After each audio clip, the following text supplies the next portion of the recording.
জুলাইয়ের সময় 30 জুলাই আমি আসলে একটি ছবি আপলোড করেছিলাম। সেটি হচ্ছে আমার 2রা মে 2024-এ তোলা চারুকলায় তোলা একটি ছবি। আমার কাছে মনে হয়েছে ছবিটির মধ্যে অন্য তাৎপর্য আছে। ছবিটি আসলে ভাঙা কাচের ছবি ছিল, সেটির মধ্যে প্রকৃতির একটা রিফ্লেকশন দেখা যাচ্ছিল এবং সেটি আমার কাছে মনে হয়েছে যে ওটার অন্য তাৎপর্য থেকেই আমি ছবিটি গ্রহণ করেছিলাম। ছবিটি আমার কাছে খুবই ভালো লেগেছিল।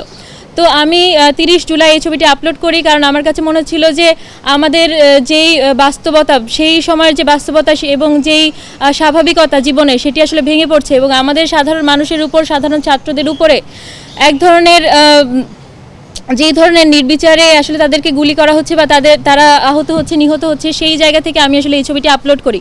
এবং এটিকে আসলে দৈনিক জনকণ্ঠেও, একটি দৈনিক পত্রিকা হওয়া সত্ত্বেও, বট বাহিনীর কথা অনুযায়ী এবং তাদের যে ব্যাখ্যা, সেই অনুযায়ী আসলে এটিকে বলা হচ্ছে যে আমি নাকি মেট্রো রেলের ছবি আপলোড করেছি। মানে এটা খুবই দুঃখজনক। তো আমি আমার ফেসবুক প্রোফাইলে ওই বিষয়টি ক্লিয়ার করেছি যে ওই ছবিটি ছিল 2রা মে 2024 সালে তোলা, এটি মেট্রো রেলের কোনো ছবি না। এবং এই ছবিটা দেখে যে কোনো মানুষই আসলে বুঝতে পারবে যে এই ছবিটি কী কারণে এবং এই ছবিটি আসলে মানে কোন উদ্দেশ্যে আপলোড করা হয়েছে।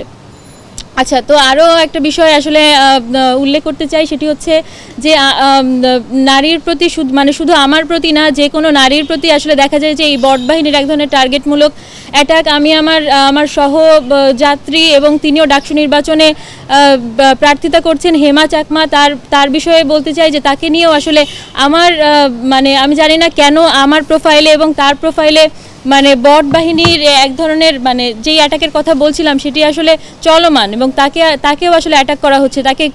তাকে সামাজিকভাবে, আমি এটিকে বলবো এক ধরনের সোশ্যাল ফ্যাসিবাদ, এই ধরনের ফ্যাসিবাদী সামাজিক ফ্যাসিবাদী কর্মকাণ্ড তারা আসলে একযোগে চালাচ্ছেন নারীর বিরুদ্ধে। শুধুমাত্র নারীর বিরুদ্ধে না, যারা তাদের বিরুদ্ধে, যারা একটা নির্দিষ্ট গোষ্ঠীর বিরুদ্ধে কথা বলছে। আমি তো আসলে ব্যক্তিগতভাবে তাকে কোনো আক্রমণ করতে যাইনি। আমি তো তার বিরুদ্ধে যে আমার অভিযোগটি ছিল সেটি আমি আসলে আদালতের মাধ্যমেই তার কাছে দিয়েছি বা আদালতের মাধ্যমেই সেটি প্রকাশ করেছি। তাহলে কেন তারা আসলে এই ধরনের রাজনীতি করছেন? এই ধরনের রাজনীতি আমার মনে হয় যে এটি কোনোভাবেই রেলেভেন্ট না এবং মানুষ এই ধরনের রাজনীতি কখনোই গ্রহণ করবেন। আমার স্ট্যান্ড 10 দিন আগেও যেটি ছিল এখনও সেটি আছে, কিন্তু আমি যে বললাম আমরা এক ধরনের সামাজিক ভয়ের মধ্যে থাকি, আসলে সামাজিক নিরাপত্তাহীনতার মধ্যে থাকি। এই নিরাপত্তাহীনতার জন্যই আমি কিছুটা কনফিউজ ছিলাম যে আমি যে এই রিটটি করবো এবং এটি লিগ্যাল মেরিট আছে বলেই কিন্তু আদালত এইটি গ্রহণ করেছে।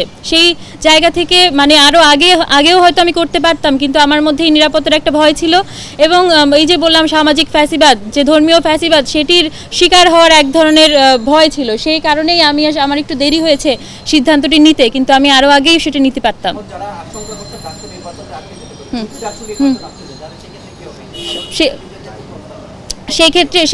সেক্ষেত্রে আমরা আবারও কথা বলবো, আমরা আবারও চাইবো ডাকসু নির্বাচনটা যাতে হোক। আমরা কখনোই চাই না ডাকসু নির্বাচন বন্ধ হয়ে যাক।